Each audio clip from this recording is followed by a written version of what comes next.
It was at this moment that he knew. He f***ed up. What up, guys? Flyby here from Track Use. I'm here with my buddy Yalom. We're here again with the Track Use BRZ. We're at DDT at CTMP today. Private track event, just here kind of shaking the car down again, just to make sure all the modifications we did held up from the last time. And so far it looks like it has. Beautiful day, you really can't ask for a better day, honestly. And yeah, we're just gonna see how things go. Yeah, let's go.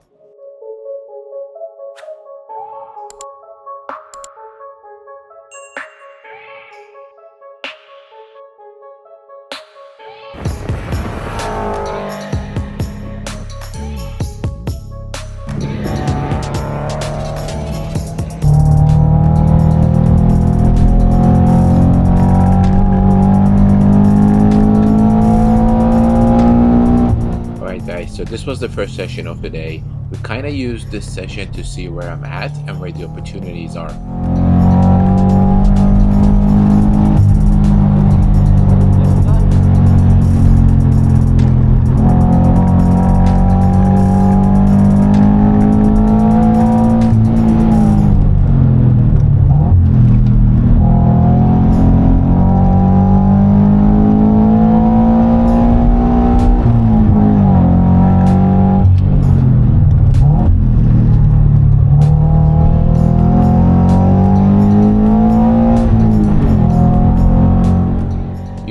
Patrick analyzing my driving and taking mental notes to work on later.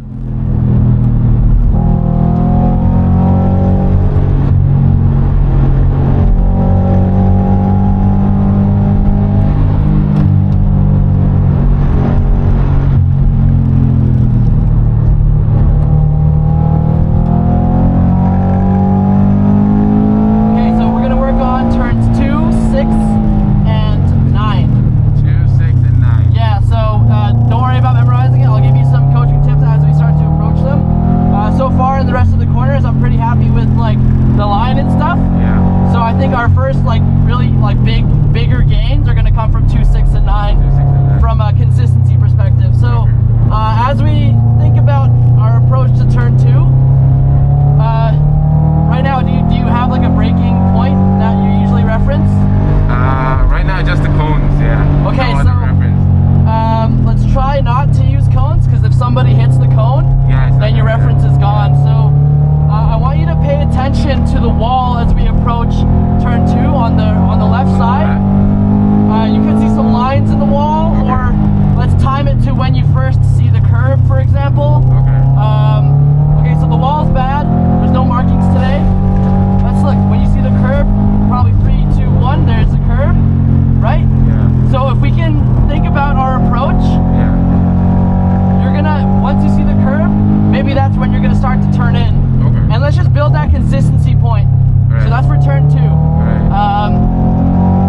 And for turn 2, that means a little later turn in, right? Yes, that's right. Till apex a little bit later. Okay. And that allows you to use the most amount of the banking that exists in turn 2. Okay. For turn 6, coming up here in the downhill corner, you tend to coast a little bit before, so I want you to pick a braking point.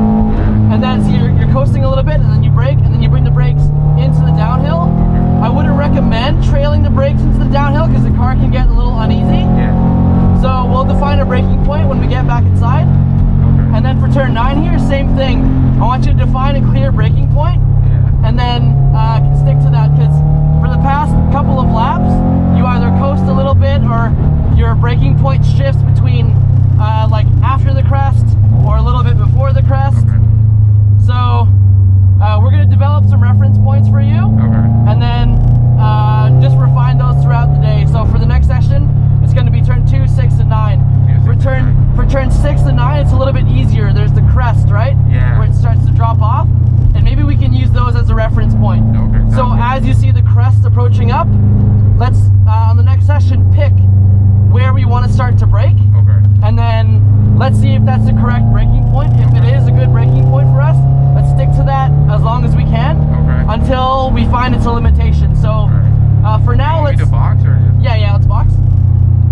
Yeah, signals are fine. So for turn 6 and 9, just before the crest, I want you to give a little bit of brakes, and and then have a slight amount of throttle as you're going downhill, and that'll just keep the rear end stable. Okay. For turn 2, when you start to see the curb, that's gonna give your indication to turn in. Okay. So now you have explicit reference points for the corners that you're most inconsistent. Yeah. So we'll build the consistency throughout the day, and then once you've gotten consistent at those corners, we'll move to a different corner to target. As we're entering this, you're coming wide, and then you're getting to that little bend there. That's usually what I use as a reference to turn in to stay right. Now we're entering that section a little bit late, so we could smoothen out the transition between 8, 9, and 10 by getting to the left side a little bit earlier. And if the car is a little bit more parallel to the grass, you're using less steering angle to go from here, this point, to this point, to this point. Okay. So having this more straight allows you to break in a straight line on the downhill, and then using the little curve here, you might see it from the corner of your eye. You can use that as a reference to turn in. So if you want to do like a count, you can be like 1, count of 1 in your head, and then turn in, and that'll put you straight, going from here straight and into here. And here, and then outside here, Yes. little towards the inside, and then you want me to break in this direction. Yeah. right? You can cut it diagonally this way, or you can come parallel to the edge, depending on what you're comfortable. So we've since started to do this like sort of mid-track entry to a diagonal cut toward here. So if we want to build that consistently, let's do that, turning in at the beginning of the curve, late apex, and then we'll refine that throughout the day. You're generally pretty good over here. Braking timing is good, it's consistent. This corner, it's one of the tougher corners, is the bus stop, but generally what you've been doing is getting close to this curb, staying on the right, and then apexing late, and then cutting this as straight as possible. I think if we refine that more a little bit. throughout the I day, think my it's good. turn-in point here could be a little bit more consistent. Yeah, so sometimes you're turning in here, sometimes you're turning in here. So maybe we can use this inside curve as like just a mental reference. Yeah, I need a reference point here to start tuning in, so that it's not too early that I have to like out here, or so not too late. Yeah, makes sense. So what we can do is there's not a lot of references that we can use, but why don't we start a timer in your head from when you pass this? Okay, Let's define that as we go out for our next session. So once you pass here, maybe count in your head 1, 2, and then turn in. Maybe it'll be 1, 2, 3, and then turn in. Let's define that so then we can get that consistent. This section you're pretty good. Sometimes you're turning a little bit early. There are actually 2 signs here, right? So there's the Chevy sign at the end, and Canadian Tire sign at the beginning. So if you were to brake at the beginning of the Canadian Tire side, and then once your eyes get sort of to the side of the Chevy side, turn in. Yeah, there are cones there. If somebody hits them, then your reference is gone. So you can do it at the beginning of the Chevy sign, turn in. If we find that it's too soon for your car, then we can adjust and make a count in your head, like, okay, at the beginning of Chevy sign, count 1, turn in, and then that should line you as straight as possible for late apex. But these 3 are all late apex. That's right, yeah. Because if you apex this early, then you're coming in too shallow. Like you want to go in toward the end of this exit curving there. Okay, sounds good. Turn 1, you're generally pretty good. You generally try to keep this straight.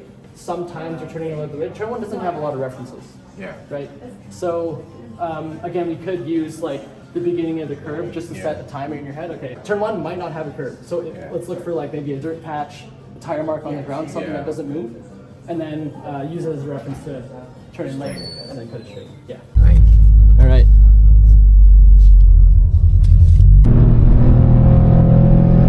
Remember, let's count 1 and then brake, turn in, stay right, look left to a late apex, and then cut this as straight as possible.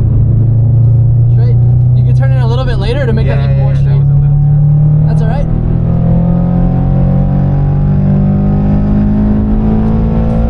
Let's look at our signs here. So hard brake, slow release, turn in. Nice late apex. Well done. Track out. Yeah, dude. Hard brake, count 1, 2, 3, turn in. So we're gonna count 3 seconds on the crest. After the crest. Yeah, that'll be a good timer for turning in for turn 1. Okay. Apex late at the end of the curve. Release your steering. Try to straighten out before crest. Well done. On the crest, hard brake. Slow release. Apex. Mid-track, let's skip the first curve. Apex on the crest. Nice done. Now you're on power. Well done. Hard brake. Slow release. The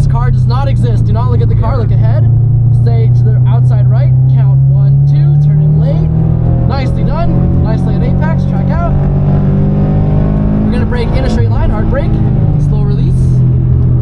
Perfect, nicely done. Look left, this car does not exist. One steering angle, get a little bit tighter, a little bit tighter, a little bit tighter. Over to the left side, perfect. Now we're straight, turn in. Right, so you see that adjustment? Yeah, you're you want me straight to for like a half second. Yeah.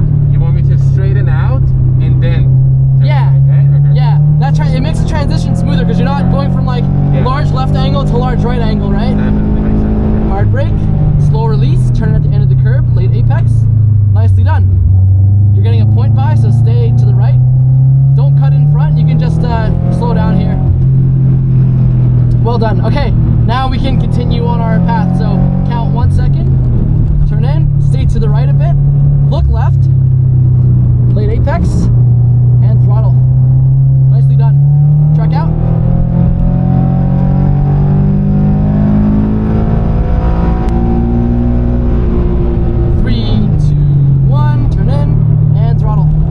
Nicely done. That's getting really consistent. I like that. Okay, let's look out for a curb here. Nicely done. And start to apply some more throttle. Release the steering. Nice. Hard brake. Slow. Let's brake on that little crest. You brake a little early there. Early? Mid-track, mid-track. Apex on crest. Nicely done. Dirt patch. Hard brake. Slow release. Turn in. You're very consistent on this corner. On the dirt, count 1, 2, turn in. You're good on this corner as well. After the end of the curb, count 1, 2, hard brake, slow release, a little bit of throttle on downhill. Nice. Come right, look left. Keep your steering angle the same. Perfect. Straight, turn in. Brake in a straight line, turn in at the end of the grass. And throttle. So consistent. That's the same as last time, which is the same as last time and same as last time. That's good. Brake in a straight line, hard brakes, slow release, turn in, and throttle. We can brake slightly earlier. Yeah. Turn in. But that's good, you're pushing now. Brakes, slowly release, keep to the right, look left, start to apply a little bit of throttle, and throttle. There you go. Let's turn a little bit later. Yeah. Because we can cut that line more straight and be on throttle for longer. Canadian Tire sign, hard brake, after the cone, count 1, turn in. And now it's late apex, late apex, late apex. How does that feel? That makes a huge difference. Yeah. Like it's a really small change, but it makes a huge difference. Yeah. 3, 2, 1, turn in, and throttle. Dude, that's so good. That's so good. Track out. After Patrick signed me off, I wanted to do some time lapse to get a baseline.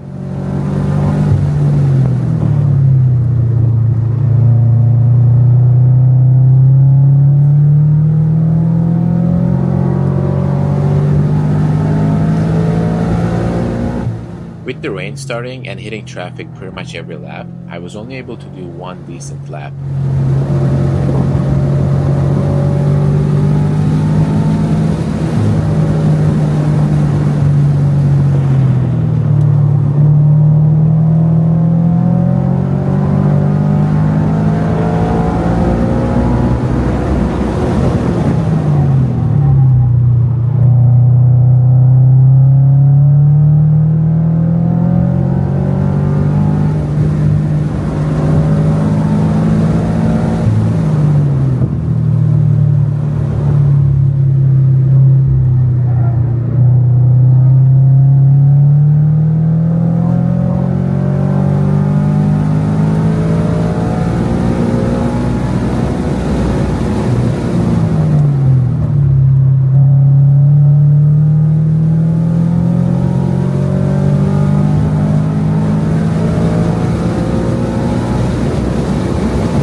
Shortly after that, it started raining, so I wanted to go out again to see how the car and the tires feel in the rain.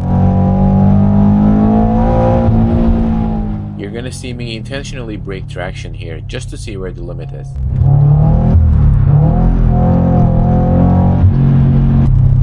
Overall, the car was still really predictable. This was pretty much the only unintentional slide I had, and that was actually my own fault because I was following the dry line, which you shouldn't be doing in the rain.